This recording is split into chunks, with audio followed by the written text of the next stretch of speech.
তো আল্লাহ পাকের কত রহমত কত দয়া, ওই কাফের কোনদিন আল্লাহ রহমত থেকে দূরে থাকতো না, নৈরাশ হইতো না। কিন্তু ইবলিস শয়তান জানে আল্লাহ পাকের রহমত কত বেশি, কত মায়া বেশি। ওই ইবলিস শয়তান একদিন এলাকা দিয়ে হাঁটতেছে, হঠাৎ করে মুসা আলাইহিস সালাম ঘর থেকে বাইর হইলেন আল্লাহ পাকের সঙ্গে কথা বলার জন্য। পথের মধ্যে ইবলিস শয়তান দেখা। ইবলিস শয়তান ডাক দেখো, মুসা কালিমুল্লাহ রে, তুমি কোথায় যাচ্ছ? আল্লাহর সঙ্গে কথা বলার জন্য কি যাচ্ছ নাকি? মুসা আলাইহিস সালাম ডাক দেখো, হে ইবলিস, আমি তো আল্লাহর সঙ্গে কথা বলার জন্য আমি যাচ্ছি তুর পাহাড়ের মধ্যে।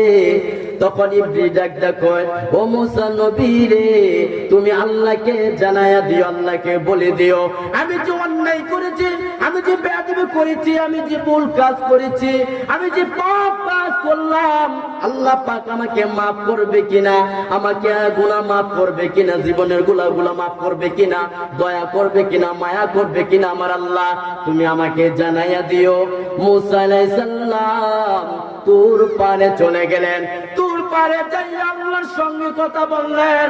কথা বলার পর যখন বাড়িতে মধ্যে চলে আসলেন, কিছুদিন পর আবার ইবলিস শয়তান দেখা, চিল্লায় কোন আল্লাহু আকবার। আর জবান খুলে বল আল্লাহু আকবার। আমার ভাইরা, বন্ধুরা আমার, ও বাবাজিরা আমার, কবির কেন মনোযোগ। ইবলিস শয়তান আবার কিছুদিন পরে আবার মুসা আলাইহিস সালামের সঙ্গে দেখা।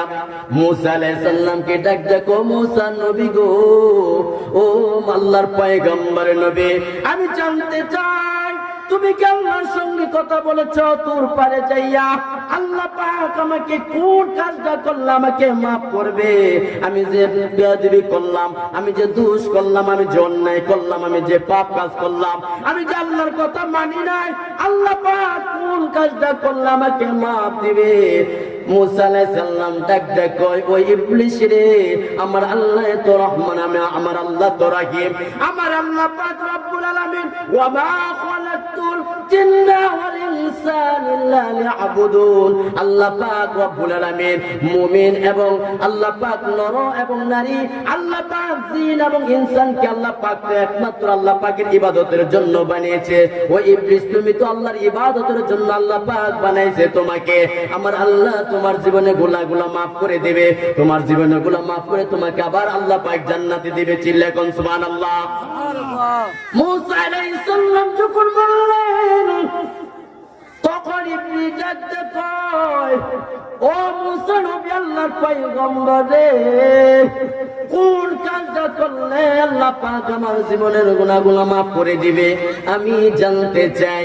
ইবলিস যখন মুসা আলাইহিস সালামকে বললেন, মুসা আলাইহিস সালাম বলেন, তুমি যদি আদম আলাইহিস সালামের কবরের পাশে যাইয়া যদি তুমি সিজদা দাও, আল্লাহ পাক রব্বুল আলামিন তোমার তামাম জিন্দেগীর গুনাহগুলো মাফ করে দেবে। সুবহানাল্লাহ। আর জবান খুলে আল্লাহু আকবার। আল্লাহ পাক দেখেন কত রহমান, কত রাহিম। বান্দা যত পাপ কাজ করো, অন্যায় করো, জুলুম করো, সুদ ঘুষ মদ ইয়াবা যেই কাজ করুক না কেন, বান্দা যখন ভুলটা বুঝতে পারে, আল্লাহ আমি তো পাপ কাজ করেছি, আমি নামাজ পড়ি নাই, আমি রোজা রাখি নাই, হজ করি নাই, যাকাত দেই নাই, তোমার দ্বীন ইসলামের উপর অটল চলি নাই, আল্লাহ আমি ভুল করেছি, আমাকে মাফ করে দাও। আমার আল্লাহ জানিয়ে দিলেন, ও বান্দারে, ইল্লা মান তাবা ওয়া আমানা ওয়া আমিলা সলিহা। ও আমার বন্ধুরা, আমার বাবাজিরা, আমার নবীজি রাহমাতুল লিল আলামিন কে আমার আল্লাহ জানায়া দিলেন, নবী গো, ইয়া রাসূলুল্লাহ, ইয়া হাবিবাল্লাহ, বান্দা যখন অন্যায় করে, বান্দা যখন গুনাহ করে ফেলে, বান্দা নামাজ পড়ে না, রোজা রাখে না, হজ করে না, যাকাত দেয় না, বান্দা গুনাহ করতে করতে পাহাড় বানিয়েছে, বান্দা গুনাহ করতে করতে সাগর বানিয়েছে। বান্দা যখন ভুলটা বুঝতে পারে, ইয়া রাসূলুল্লাহ, আমি তো বান্দা যখন তওবা করে মসজিদে এসে গোপনে তওবা করে, আমি আল্লাহ ওই বান্দার জীবনের গুনাহগুলো মাফ করে দেয়। সুবহানাল্লাহ। আর জবান খুলে বলো সুবহানাল্লাহ। সুবহানাল্লাহ।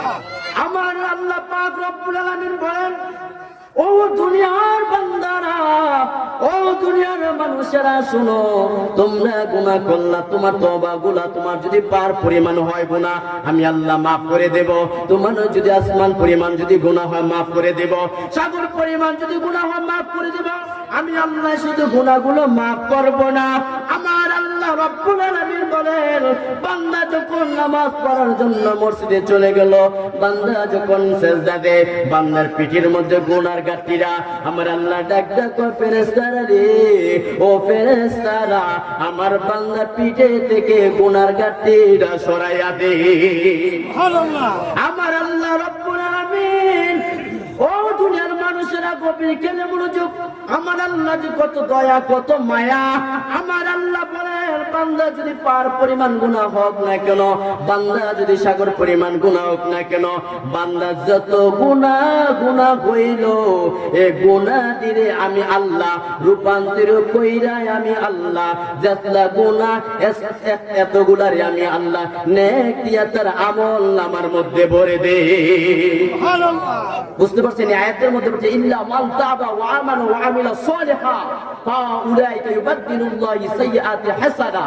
আল্লাহ রাব্বুল আলামিন বলছেন, বান্দা যদি উহুদ পাহাড় পরিমাণ যদি গুনাহ হয়, যতগুলা গুনাহ হলো, এই গুনাহগুলাকে আমি আল্লাহ বদল কইরা, যতগুলা গুনাহ এই গুনাহকে আমি আল্লাহ বদল কইরা তার আমলনামার মধ্যে আমি আল্লাহ নেক দিয়ে দিই। এতগুলা চিল্লায় কোন সুবহানাল্লাহ। সুবহানাল্লাহ। তখন আমরা খুশি না বেজার? আরো জবান করে বলতে হবে, খুশি না বেজার? নারে তাকবীর, নারে রিসালাত, আল কোরআনের আলো, আল হাদিসের আলো। আমার ভাইরা বন্ধুরা আমার, গভীর খেলে মনোযোগ। ইবলিস শয়তান ডাকতে কয়, ও মুসা নবী গো, ও মুসা নবী পয়গম্বর, আমি জানতে চাই আল্লাহ পাক কোন কাজটা করলে আমার জীবনের গুনাহগুলি মাফ করে দিবে।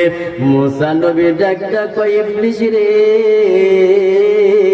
তুমি যদি আদম আলাইহিস সালামের কবরের পাশে যাইয়া যদি তুমি সিজদা দাও, আমার আল্লাহ তোমার तमाम জিন্দেগীর গুনাহটা মাফ করে দেবে।